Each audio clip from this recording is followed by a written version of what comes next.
Senator Manchin via WebEx. Thank you, Mr. Chairman. I appreciate it. And this first question will go to Ms. Glazer.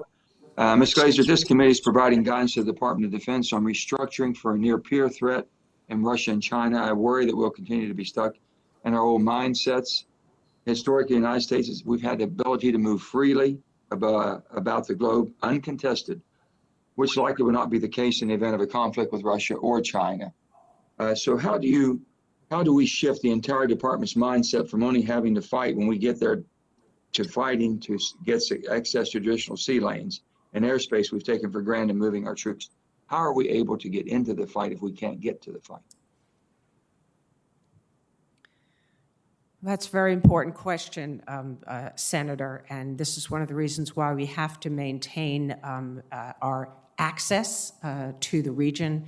We have to have the right kind of platforms in order to be able to get us to the fight. And we have to preserve our maneuverability within the Indo-Pacific region should we end up engaging an enemy there.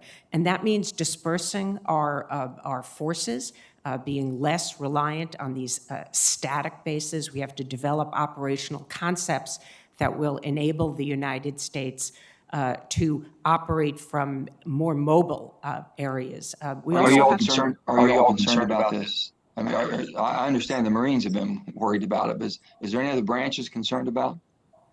I think that several of the services have developed their own operational concepts. The Army has one, for example. As you said, the Marines do. Different services are working on this problem. I don't think we yet have an integrated approach. But this is what I hope the global posture review that the Biden administration is undertaking will address, because this is critically important to the United States going forward. Well, I'd like to follow up with you on this later time and all the different branches to find out exactly what their intents are. Yes. To Mr. Pottinger. Mr. Pottinger, China has committed billions of dollars in loans and aid to the Middle East countries, including Oman, Saudi Arabia, Egypt, UAE, and Pakistan. Pakistan alone has plans for up to $62 billion in projects, much of that devoted to military development. What are the implications of a China-aligned Pakistan in our fight against violent extremists in Afghanistan and Pakistan? Senator, thank you. Go ahead. Absolutely. I think that, Pakistan will probably prove to be a mixed bag for China, always has been, as it often has been for others as well. But the main approach that China is taking in the region, Pakistan is very much for China about trying to counterbalance and create problems for India. And then as you move further west into the Middle East, it's... you take that, let me follow my question, is the Middle East, their involvement and their influence in the Middle East. What is your thoughts and concerns about that? Yeah, I think that it's a similar play to the ones that they're playing in Central Asia, in Africa, and Latin America, but with the proviso that the Middle East is a lot more complicated even than all of those great continents. But it is very much about securing supplies. It's about playing a cynical role between the Iranians and the Sunni Arab states and Israel.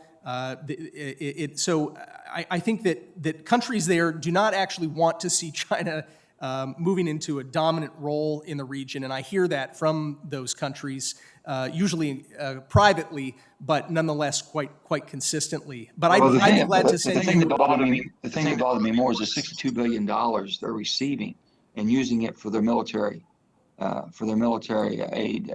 That bothers me a lot more than the infrastructure that's going into their countries. Yes, sir. There's very much beholding. There's no doubt that there's dual-use facilities. They're looking to build airstrips as well as naval facilities that could be dual-use. By the way, they're looking to do that in the Atlantic as well. China now has the aspiration to be an Atlantic military power. And so it's all the more reason why we have to provide an alternative through things like the Blue Dot Network that is being continued and built upon by the Biden administration, things to provide an alternative to the corrupt debt trap type money, highly corrupting money that's being used to subvert the sovereignty of a lot of these countries to build out China's military footprint.